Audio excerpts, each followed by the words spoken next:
दीदी इतने जल्दी?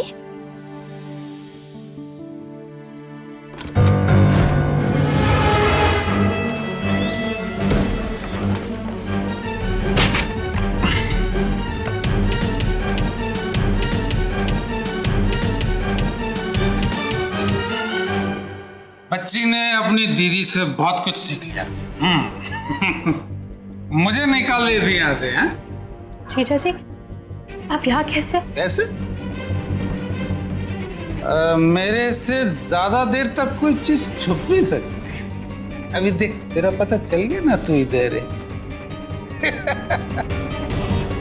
और सवाल यहाँ कैसे, तो वो बात मैं तेरी दीदी को बताऊंगा।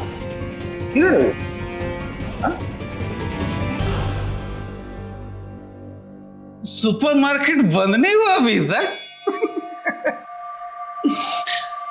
वैसे मैं तुम लोग के बारे में बहुत कुछ जानता हूं। ओ माँ, तुम किस कॉलेज में पढ़ती हो, किस रंग के कपड़े पहने तुमने और तुम्हारी दीदी ने भी। हाँ, क्या है कि मेरे से कुछ भी छुपाना ना मुश्किल ही नहीं, वो नामुमकिन है।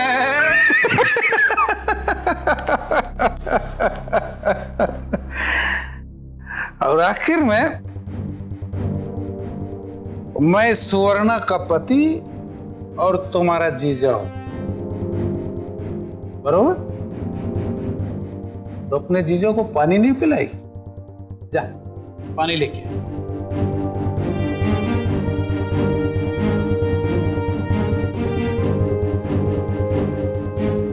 घर आए को पानी पूछना नहीं सिखाया तेरी दीदी ने। मंगला मंगला की कली।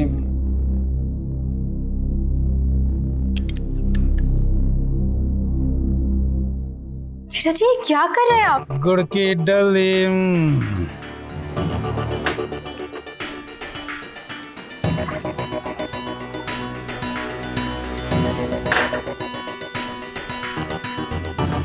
तो क्या है ना कि तेरी दीदी को आने में कुछ टाइम जाएगा ना, इसके लिए मेरे को बहुत लंबा इंतजार करना पड़ेगा। मेरे को अपने पैसे आज चाहिए, लेके जाऊंगा। इसके लिए एंटरटेनमेंट रही है।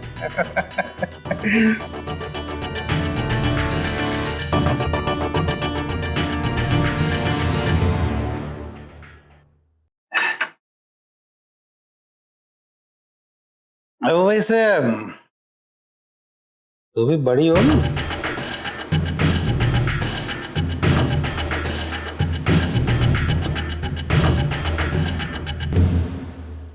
अब तू खड़ी क्यों है? अरे बैठना, अपनी बेवकूफ दीदी की तरह मत सोच। तू मुझसे बच नहीं पाएगी, तुझे उसके पापों का प्रायश्चित करना पड़ेगा। चल।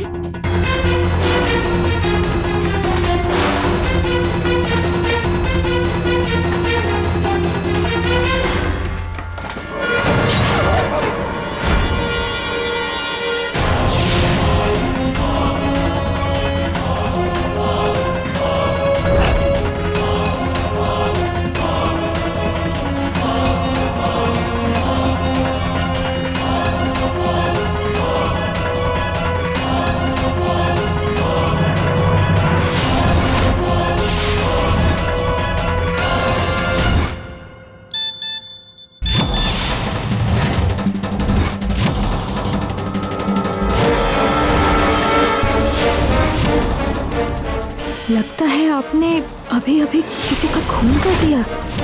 बॉडी छुपाने में मदद चाहिए? अगर हाँ, तो बेझिझक इस नंबर पर फोन करें।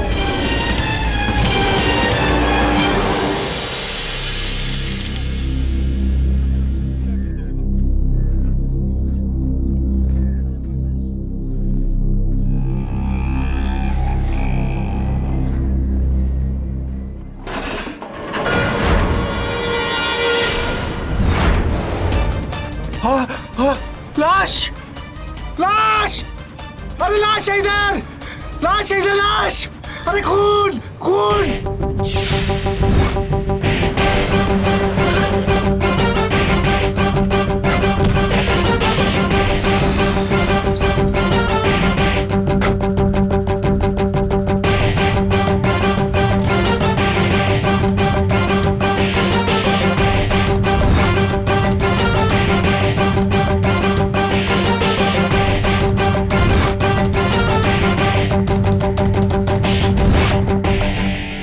मुजरिमों को कोई अच्छी जगह क्यों नहीं मिलती अपने काम करने के लिए? This is so bad. नाक को परेशानी है तो नौकरी गलत है। पुलिस वालों का काम ऐसी नाक के साथ नहीं चल सकता। ऐसी कोई बात नहीं है अर्जुन, मैं वो हर एक काम कर सकती हूँ जो एक पुलिस वाला कर सकता है। ओके?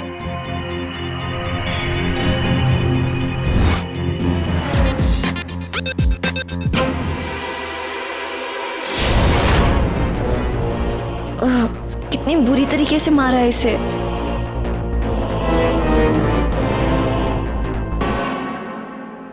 श्री सर, लाश को बाहर निकलवाओ।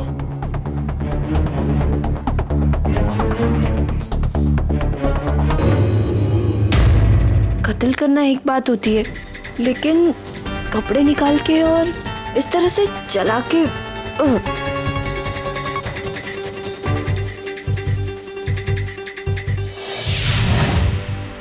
चेहरा बिगड़ चुका है। किसी भारी और ब्लंट चीज से वार हुआ है। सिर्फ यही नहीं राठौड़, इसकी उंगली देखो, जलाई गई। कपड़े उतार दिए गए, चेहरे को बिगाड़ दिया गया और उंगली जला दी गई। ये सब एक इंसान सिर्फ इसलिए करता है ताकि किसी की पहचान ना हो सके। अगर लाश की पहचान ही नहीं हो सकेगी तो पुलिस तहकीकात क्या करेगी?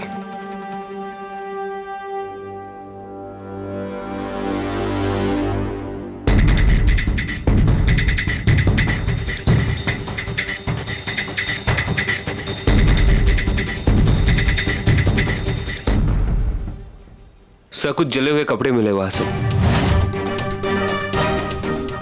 सब पेट्रोल से जलाया गया है, आई एम श्योर। श्री, इन कपड़ों को और लाश को लैब भिजवाओ और साथ में जितना एविडेंस कलेक्ट किया है वो भी। लीसा, इन सब का फॉरेंसिक टेस्ट और एनालिसिस करवाओ। Yes sir. और मुझे रिपोर्ट जल्दी चाहिए।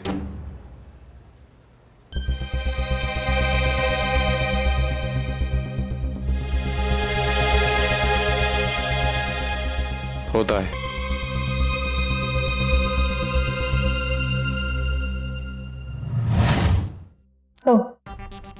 मुझे नहीं लगता कि ये केस ज्यादा कॉम्प्लिकेटेड है। कातिल काफी मैच्योर लगता है। डेथ कल रात को 7:30 से 8 के बीच हुई।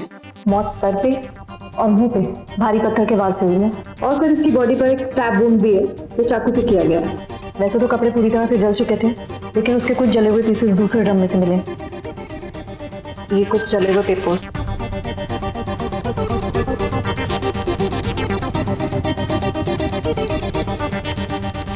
वन मोर थिंग, वहां जमीन पर ये एक चाबी गिरी हुई।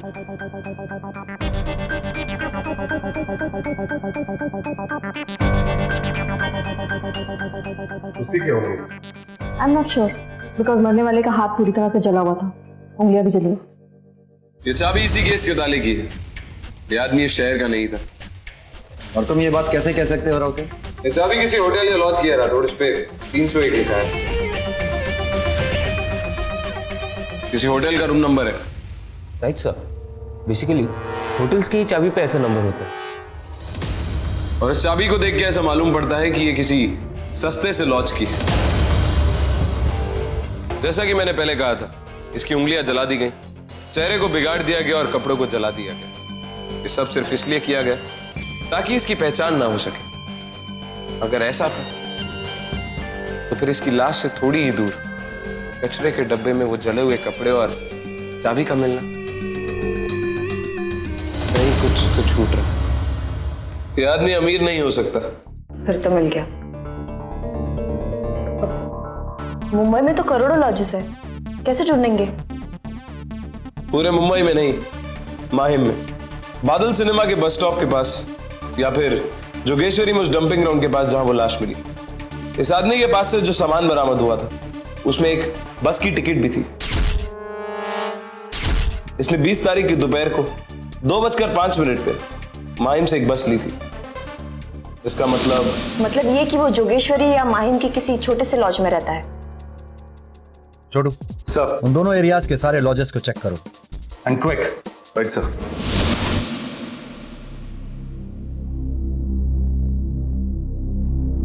हाँ सर, इस लॉज का मैनेजर कह रहा है कि वैसा ही एक आदमी यहाँ पर रहता था, लेकिन करीब 20 तारीख के बाद से वो वापस ही नहीं आया।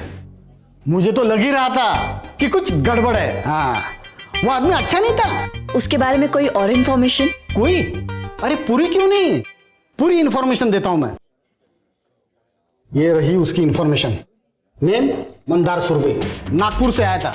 इसमें सब कुछ है, name, contact number, identity proof. Madam, पूरी चेकिंग किए बिना मैं किसी को कमरा देता ही नहीं हूं ना। तो ये मंदार 19 तारीख को इस लॉज में था, राइट? 19 तारीख को वो भारी था मैडम। हाँ, सुबह के 2 बजे लौटा वो। क्या आप जाग रहे थे उस वक्त? नहीं मैडम, मैं नहीं था वहाँ। हरिया ने देखा था उसे। मैं रात को वहाँ सो रहा था तो किसी के पैरों की आवाज़ आई, तो वहाँ जग गया तो मैं देखा कि वो लॉबी से रूम की तरफ जा रहा था। मैं फिर से सो गया। अगली सुबह से तो वो गायब ही था। भगवान जाने वो फिर से कब गया बाहर। अच्छा आदमी नहीं था, दारू पी के रूम पे पड़ा हुआ रहता था, मोटी मोटी टिप्स देता था मुझे दोस्त दिखाने के लिए। इस तरह के गेस्ट मुझे बिल्कुल पसंद नहीं सर। चल ठीक है, अच्छा ये बताइए वो आया कब था? 1 मिनट सर। वो 16 तारीख को आया था सर। यही है तुम्हारा भाई? कैसे बोलूं साहब, चेहरे तो पूरा गया है। वही होगा, कद काठी और जले हुए कपड़े देखकर तो वही लगता है साहब।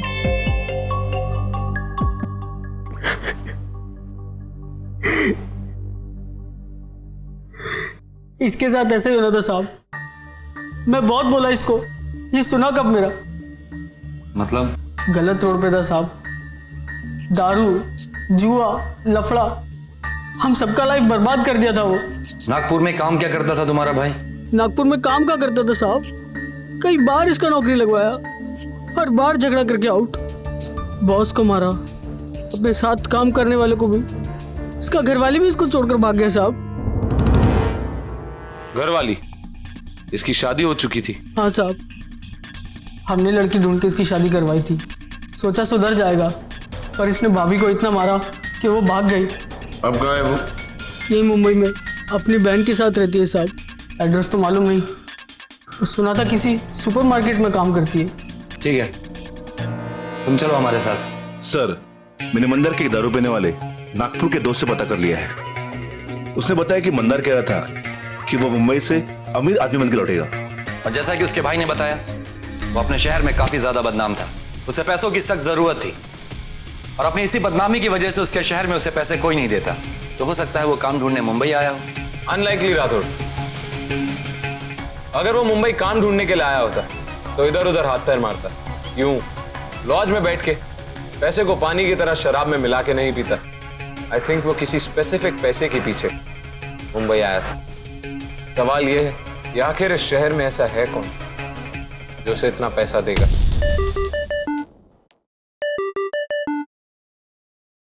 हेलो, हाँ, ओके, चल ठीक है। सर, पता चल गया, उसकी बीवी सुवर्णा जोगेश्वरी में रहती है और पास के सुपरमार्केट में काम करती है। Let's go.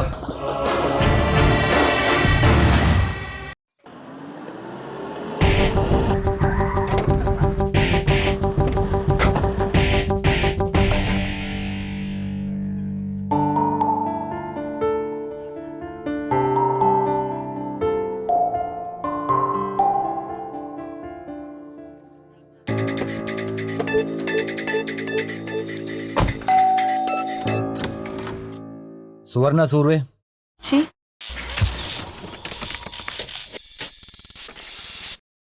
ACP Rathore, emergency task force. हम यहाँ पे आपके पति मंदार सुर्वे के मर्डर की इन्वेस्टिगेशन के लिए आए हैं। क्या आप वाकई नहीं जानती थी कि आपके पति की मौत हो चुकी है? जी नहीं। और ये भी कि वो इस शहर में थे, ये भी नहीं पता। क्या उन्होंने आपको कांटेक्ट करने की कोशिश नहीं की? जी नहीं। पैसे भी नहीं मांगे? और आपके पति? मैं चाय लेके आती हूँ।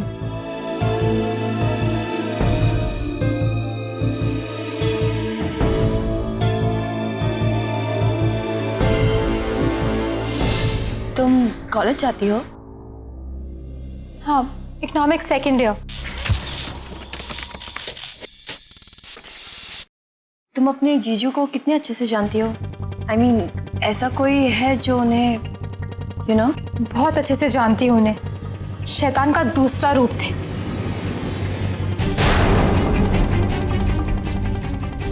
ये तो हमारी बदकिस्मती थी कि दीदी की शादी उस शराबी से हुई। वो तो उनको मारता था, उसने मेरे साथ भी जबरदस्ती करने की कोशिश की। गीत, जरा यहाँ आना।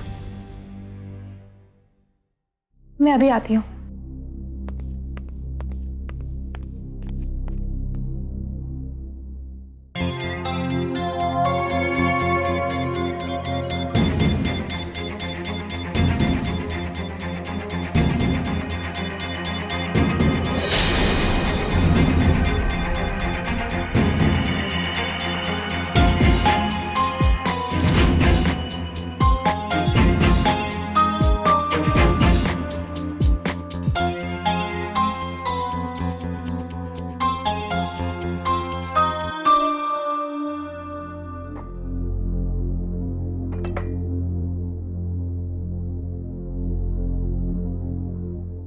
बीस तारीख की शाम को आप कहाँ थे? दुकान पर थी, सुपरमार्केट में, जहाँ पर मैं काम करती हूँ। उस दिन काम इतना ज्यादा था कि मुझे 8 बजे तक वहीं रुकना पड़ा, इसलिए देर हो गई। उसके बाद? उसके बाद एक पास में ही चाइनीज रेस्टोरेंट है, वहाँ पर मैं और गीत मिले। हम अक्सर वहाँ पर खाना खाने जाते हैं। वैसे आपको क्या लगता है आपके पति को किसने मारा? मैं कुछ नहीं जानती। वो आपको मारता था ना, इसी वजह से आप नागपुर से भाग गई थी। मैं अपनी जिंदगी में आगे बढ़ चुकी हूँ और मुझे नहीं पता ये सब क्या है। मैं कुछ नहीं जानती।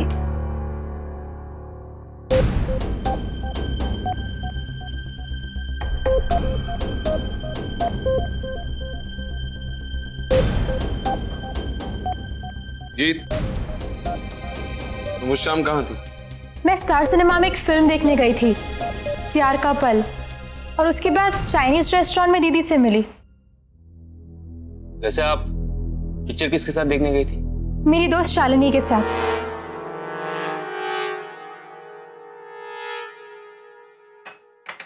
Thank you. हम फिलहाल चलते हैं, लेकिन अगर आपके दिमाग में एक भी नाम आए जो आपके पति का खून कर सकता है, हमें बताइएगा जरूर। दीदी, मेरा दुपट्टा नीचे गिरा है, मैं लेके आती हूँ।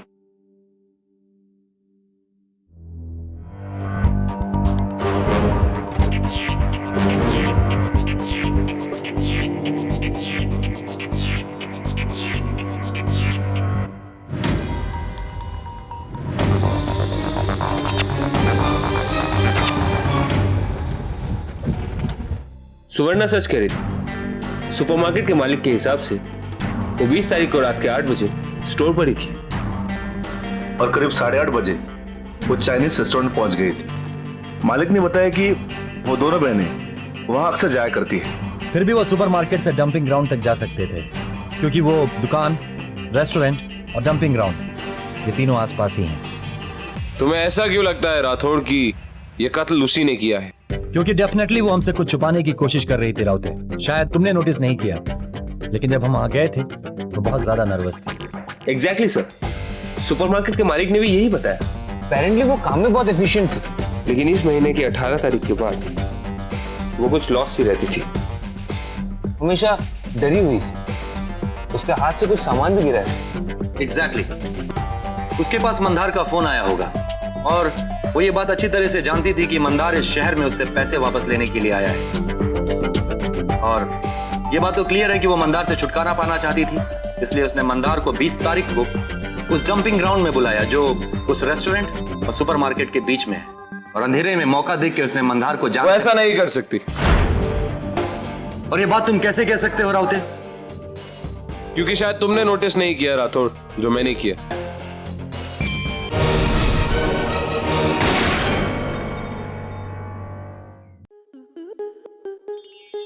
आपके मनोरंजन पर अब नहीं लगेगा कोई ब्रेक। स्टार प्लस के बेहतरीन शोज देखने के लिए लाइक, शेयर और सब्सक्राइब करें स्टार प्लस यूट्यूब पेज को।